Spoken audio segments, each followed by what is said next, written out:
Hola, buenos días a todos. Vamos a resolver el examen EBAU Física de Murcia del año 2023, convocatoria ordinaria. Las 4 primeras preguntas, ya sabéis que son teóricas, son tochos, que la verdad es que son bastante largas y no sé muy bien la extensión que habría que darle a este tipo de preguntas, así que creo que lo mejor es que habléis con vuestros profesores cada uno. Primera pregunta, energía potencial y potencial eléctrico. Yo voy a dejar pasar unos segundos para que podáis detener el vídeo y vamos pasando rápidamente a las siguientes páginas. Esta sería la segunda parte de la pregunta. Aquí tenemos la segunda. Onda electromagnética. Bueno, se puede escribir una enciclopedia de 1500 millones de páginas. ¿Pasamos? Sí. Tenemos una pequeña esquemilla. Tercera, leyes de la reflexión y la refracción. Tenemos un esquema, viene un rayo, se refleja, pero también se refracta. Esto sería el esquema del ángulo límite, de la reflexión total. Pasamos. Aquí hablamos del índice de refracción, del ángulo límite, la ley de Snell, bla, bla, bla, bla, bla, bla, bla, bla, bla, bla. 4. Partículas elementales. La verdad es que no sabía si hablar de los leptones, quarks, etc. o hablar de protones, neutrones y electrones. He optado por la primera posibilidad y ya digo que lo mejor que podéis hacer es hablar con vuestros profes. Pasamos a las cuestiones. Consideremos dos masas de igual valor, m, separadas a una distancia d. Determinar el trabajo realizado por el campo gravitatorio en llevar una tercera masa de igual valor, m, desde el infinito hasta el punto medio entre las dos primeras. Recordar que el trabajo del campo es igual a menos incremento de la energía potencial, menos energía potencial final, cuando está situada esa masa en medio de las otras dos, menos la energía potencial en el infinito. En el infinito la interacción es nula y por lo tanto la energía potencial sería cero. Me quedaría por lo tanto igual a menos energía potencial final. La energía potencial final será igual a 2. ¿Por qué 2? Pues porque esa masa que estamos situando en medio sufre la interacción de las dos masas que tiene a los lados, de las que estaban inicialmente separadas a una distancia d. Por lo tanto, voy a calcularla con respecto a 1 y luego lo multiplico por 2. Energía potencial, recordad que es menos g, m partido distancia. La distancia es d partido 2. Opero y se obtiene esto de aquí. 4g, m cuadrado, d. Y aquí tenemos los dos cuerpos, las dos masas iguales. Situamos un objeto de 1 centímetro, por lo tanto y igual a 1 centímetro, a 3 centímetros de una lente, por lo tanto es igual a menos 3 centímetros. Recordar que la distancia hacia la izquierda son negativas, hacia la derecha positivas, hacia arriba positivas y hacia abajo negativas. De 50 dioptrías, es decir, la potencia vale 50 dioptrías, 50 metros menos 1. Calcular analítica y gráficamente la posición y el aumento de la imagen. Bueno, lo primero que hacemos es calcular la distancia focal. Es el inverso de la potencia, 1 partido 50, 0,02 metros, o lo que es lo mismo 2 centímetros. Lo voy a hacer todo en centímetros porque es el número más cómodo de manejar, no por otra cosa. Esta ecuación de la lente delgada la conocéis todos. Despejamos S', que es la distancia desde la lente hasta la imagen. Va a salir positiva, evidentemente, y una distancia bastante mayor que esta de aquí. Si lo conocemos todo, sustituimos, calculamos y tenemos un valor de 6 centímetros. Aumento lateral, I' partido I, S' partido S, 6 partido menos 3, menos 2. Es negativo, puesto que la imagen es inversa. Y fijaros que es el doble. ¿Cómo sería esta imagen? Pues sería mayor, sería invertida y sería real, puesto que se están cruzando los rayos. ¿Qué rayos estoy utilizando? Recordad que hay infinitos rayos que pasan por la lente y luego se cruzan en un punto. Yo suelo utilizar estos dos, que son los más cómodos de trazar. Normalmente también se utiliza este, el que pasa por el foco, llega a la lente, fijaros que casi me salgo de la lente y luego horizontal. Como veis, estaría por aquí y por aquí. Pero ya digo que hay infinitos rayos. C3. Considérese un conductor rectilíneo muy largo por el que circula una corriente constante I y una espira cuadrada en el mismo plano que el conductor, tal como indica la figura. Ahí la tenemos. Justificar si se induce corriente eléctrica en la espira e indicar con un dibujo el sentido de la misma, es decir, nos están diciendo que por lo menos en uno de los dos apartados sí se va a producir corriente eléctrica inducida. En las siguientes situaciones. Voy a hacer primero la B porque es más fácil. B. La espira se mueve hacia arriba. Si la espira se mueve hacia arriba, aquí o aquí, la distancia hasta la corriente no se modifica, no cambia. Y recordar que para que haya corriente eléctrica inducida aquí, se tiene que haber un cambio en el flujo magnético a través de la espira. Si la distancia es la misma, el flujo en la espira es el mismo, no hay modificación del flujo y por lo tanto no hay corriente eléctrica inducida. Ahora bien, si la espira se aleja o se acerca, sí va a haber modificación. Nos piden si se aleja.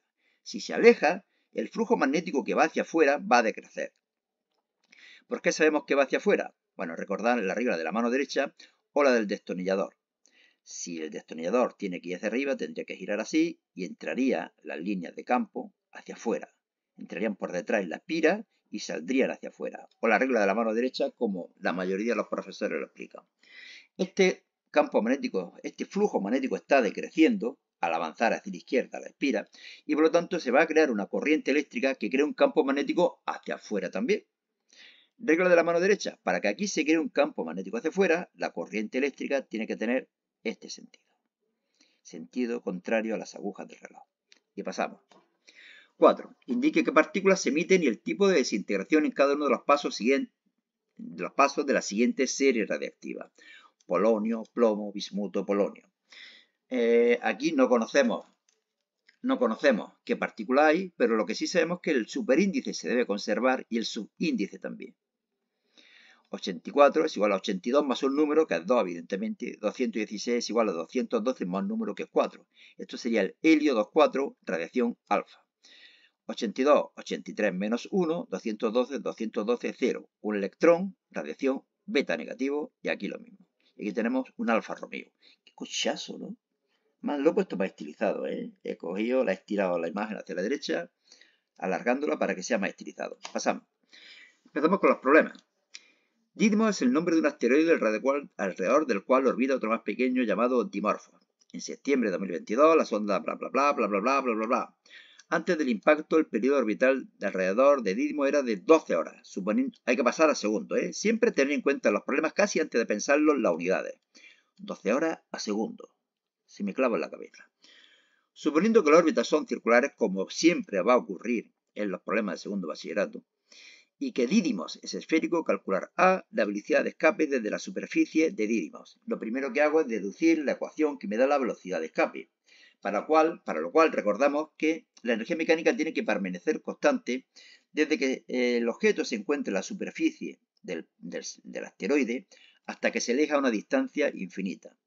En la superficie, la energía mecánica sería cinética más energía potencial y el infinito, cinética más potencial.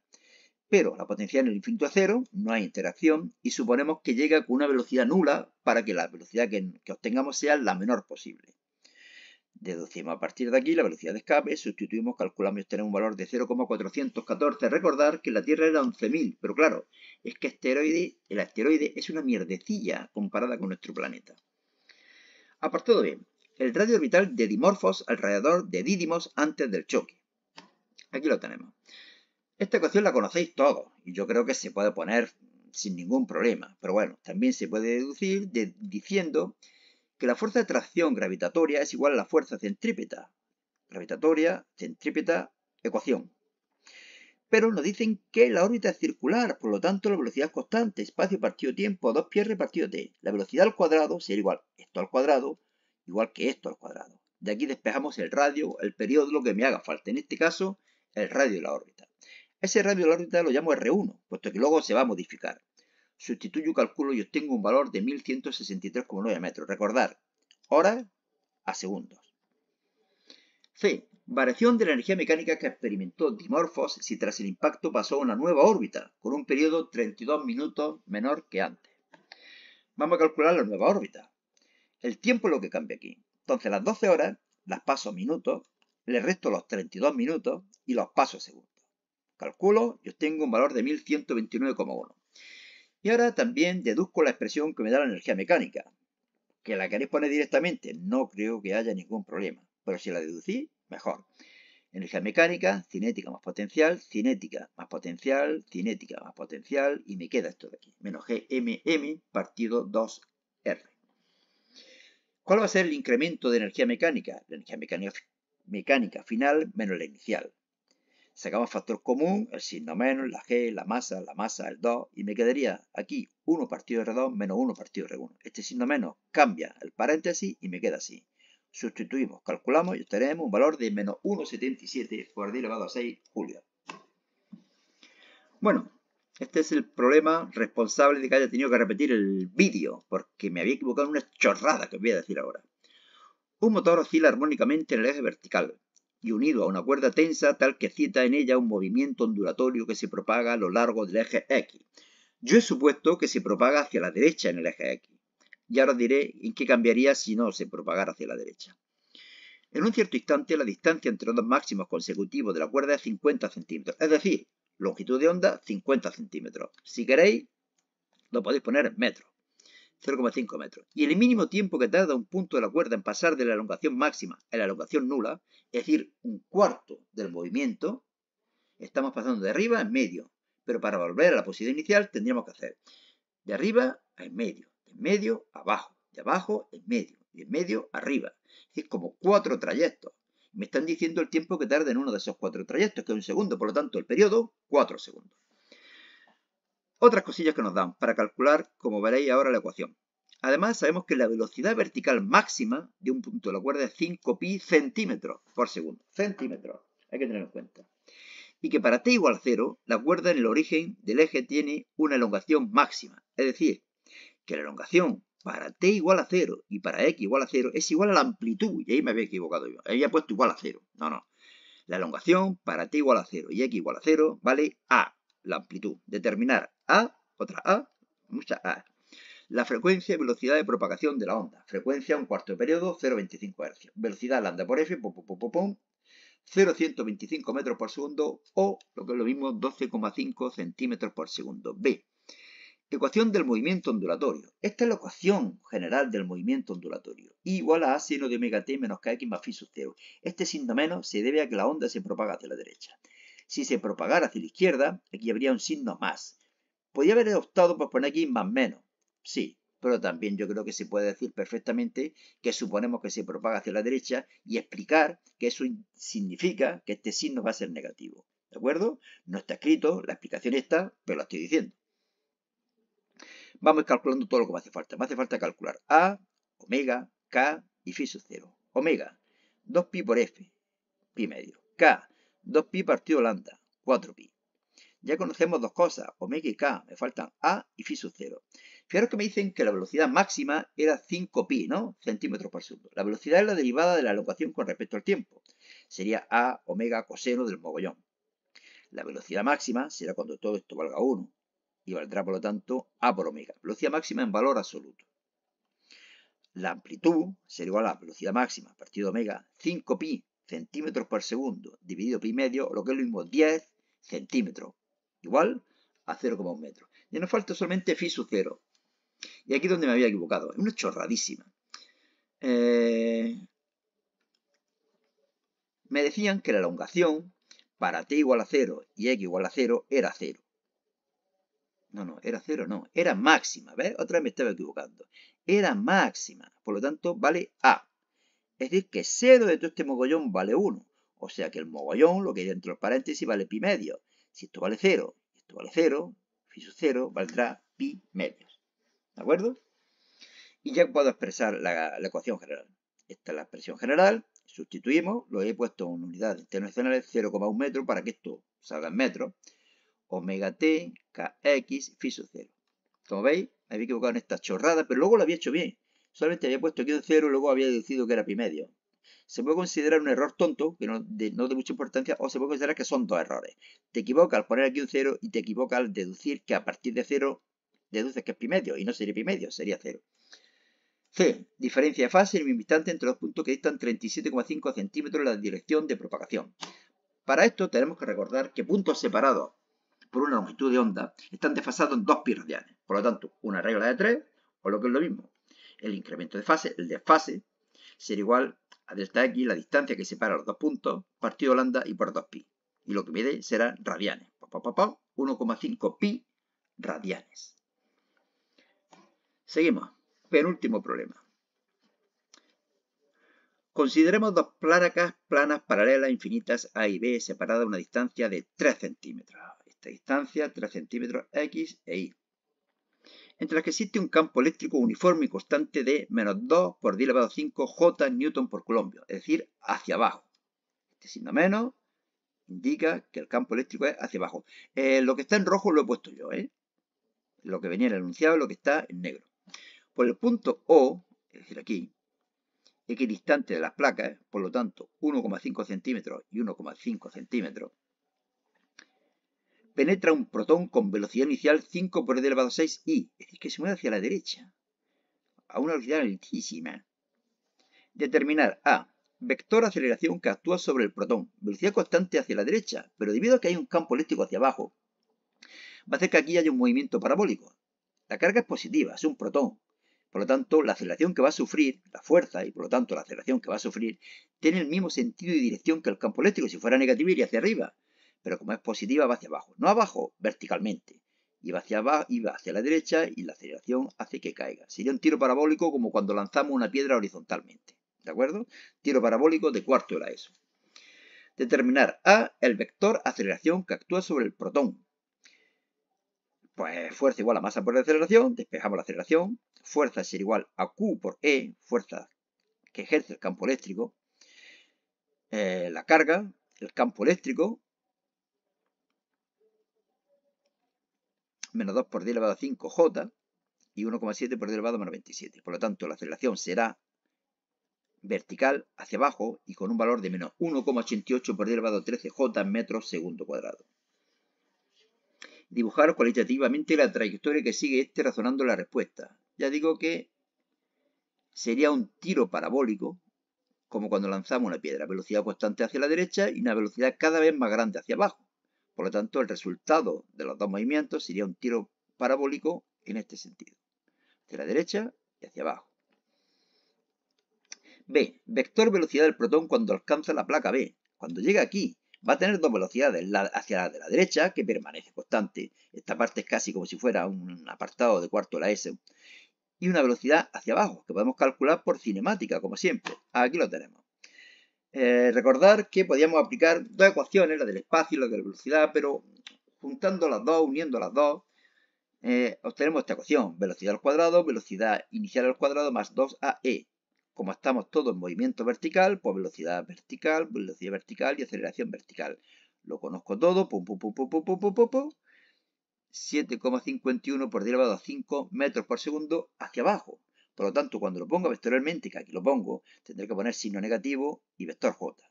Velocidad total, la que nos daba en horizontal y la que hemos obtenido vertical. Esta de aquí. C. ¿Cuánto tendría que valer un campo magnético B uniforme y constante en la región entre placas para que el protón siguiera en línea recta tras entrar por O? Vamos de nuevo aquí. Aquí vamos a tener que aplicar un campo magnético. El campo magnético, si la fuerza eléctrica es hacia abajo, va a tener que crear una fuerza magnética hacia arriba. Y ahora por la regla de la mano izquierda, recordar corazón, índice y pulgar son velocidad, campo magnético y fuerza. La velocidad, es decir, el dedo corazón va hacia la derecha. La fuerza, el dedo pulgar va a tener que ir hacia arriba. ¿Y qué me queda? Que el campo magnético va a ser hacia adentro, hacia la parte negativa del eje Z.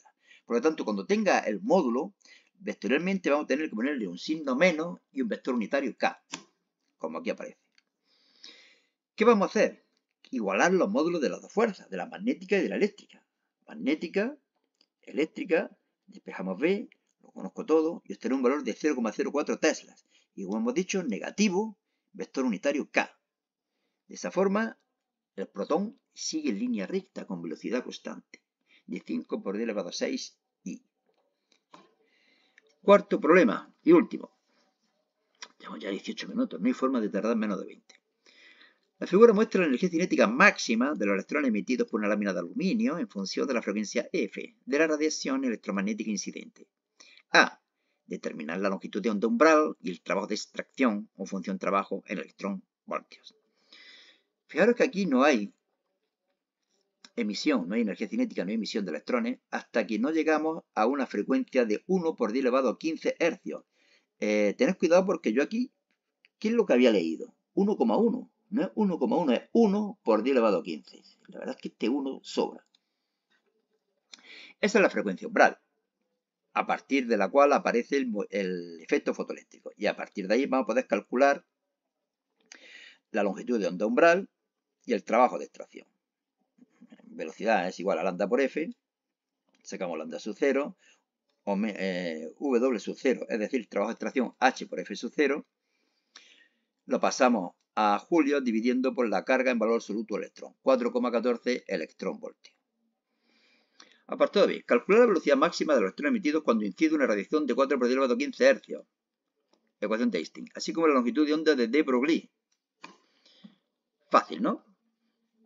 Aplicamos la ecuación de Einstein. De aquí despejamos la velocidad. Sustituimos, calculamos y obtenemos un valor de 2,09 por 10 elevado a 6 metros por segundo. Tener en cuenta que hay un límite, el 3 por 10 elevado a 8 metros por segundo. Ese límite no se puede pasar nunca. Es más, no se acerca nunca. Es decir, en cualquier problema que os salga, por ejemplo, 2,5 por 10 elevado a 8, chungo. Longitud de onda asociada, H partido mv. Ecuación de de Broglie. Sustituimos, calculamos y obtenemos. Y apartado C. Si medimos la cantidad de movimiento del electrón del apartado B con una incertidumbre del 0,4%, calcular la incertidumbre mínima con que se puede determinar su posición. Recordad, principio de incertidumbre de Heisenberg. Delta X por delta P mayor igual que H partido 4pi. Es que intenté poner H con la barra y no he sido capaz de poner la barra. Así que directamente lo ponemos de esta forma. Delta X, por lo tanto, será mayor que H partido delta P partido 4pi.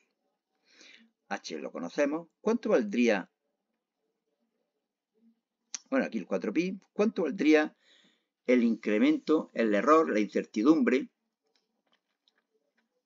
en la cantidad de movimiento? Bueno, pues nos dicen que es el 4%, es decir, 0,004. Es decir, dividir 0,4 por 100. La masa del electrón, la velocidad del electrón, masa por velocidad es P, la cantidad de movimiento. Y multiplicamos por 4pi, obtenemos este valor. Ese es el error que se puede cometer, la incertidumbre que se puede cometer como mínimo al medir la posición del electrón, me parece. 6,94 por 10 elevado a menos 9 metros, o lo que es lo mismo, 6,94 nanómetros. Bueno, este último apartado, raro, no suele caer prácticamente nunca, pero bueno, aunque no caigáis cómo se hace, es un apartado de un problema que no tenéis por qué hacer. Es decir, de los 4 problemas creo que hay que hacer 2. Bueno, pues si no sabéis hacer uno, pues no se hace, se hacen 2 de los otros 3. Y nada más. Fijaros que aquí ya está el examen de la convocatoria extraordinaria, así que lo colgaremos seguramente mañana. Bueno, pues nada más. Suerte y hasta otra.